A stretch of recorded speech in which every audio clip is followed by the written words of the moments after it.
Hello, my dears. Halloween is just around the corner, so today we're decorating our new living room for the spooky season. I've recently made a few crafts for this in my shorts, and now it's time to bring it all together and place every item in the dollhouse. Let's start by creating the ceiling lighting. I'm using a string of battery-powered lights, which I simply attached to this furniture board with some tape, but you can just as easily do this with a piece of cardboard or foam board. I'm spacing them out as evenly as I can. These lights are going to create the perfect spooky mood.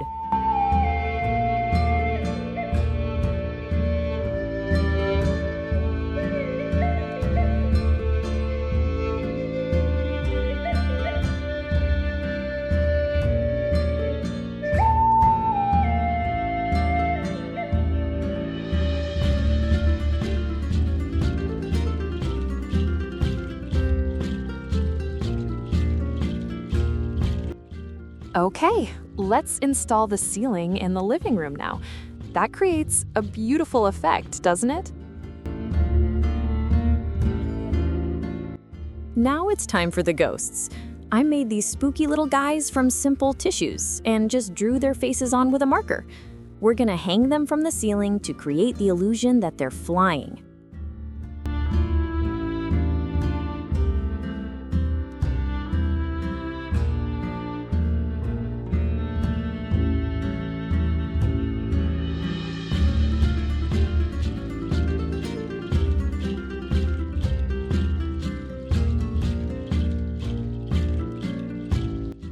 And next up are the bats. We'll hang these from the ceiling with tape as well.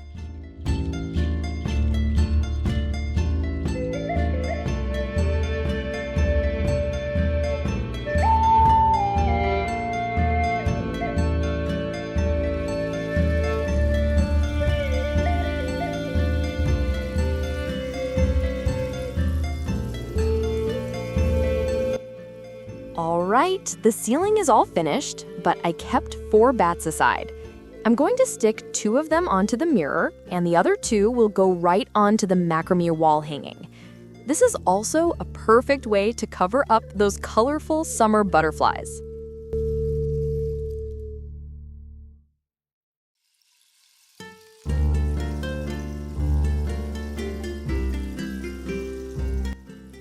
Now it's time to clear off the coffee table and put away all the decorations that don't fit our spooky Halloween theme. Instead of those, I'm setting down the pumpkin that I sculpted from clay. It was super simple to make, and you can see the full tutorial in my short.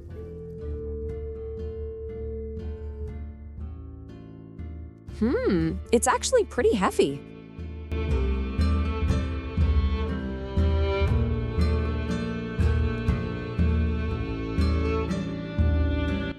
I'm also especially happy with how this little cauldron turned out, which I made from a simple drink cap. And you have to admit, these beads totally make it, don't they? They look just like real bubbling magic potion.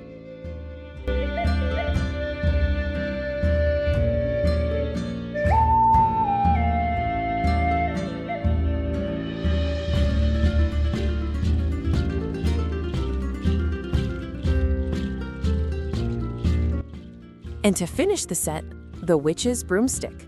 I made this using a kebab skewer, real twigs I gathered from right outside, and I even used the cotton from a cotton bud to create the little spider webs.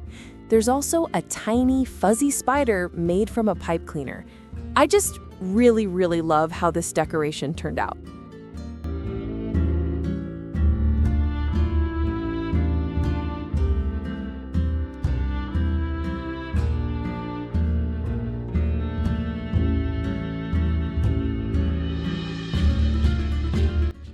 And of course, we can't forget my Halloween princess.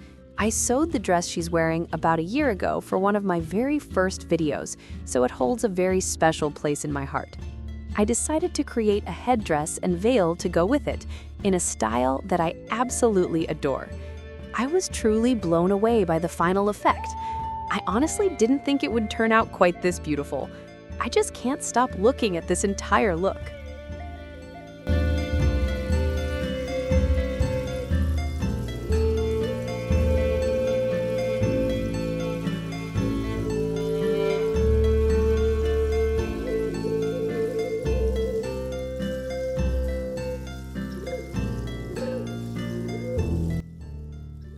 I have to admit, I had an absolutely wonderful time working on this project.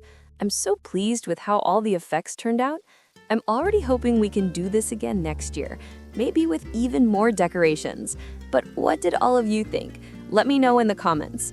And if you want to see more projects, please be sure to subscribe. As a final reminder, the PDF patterns for the sofa and armchair are available in my Etsy shop. Thank you so much for being here with me. I'll see you again very soon.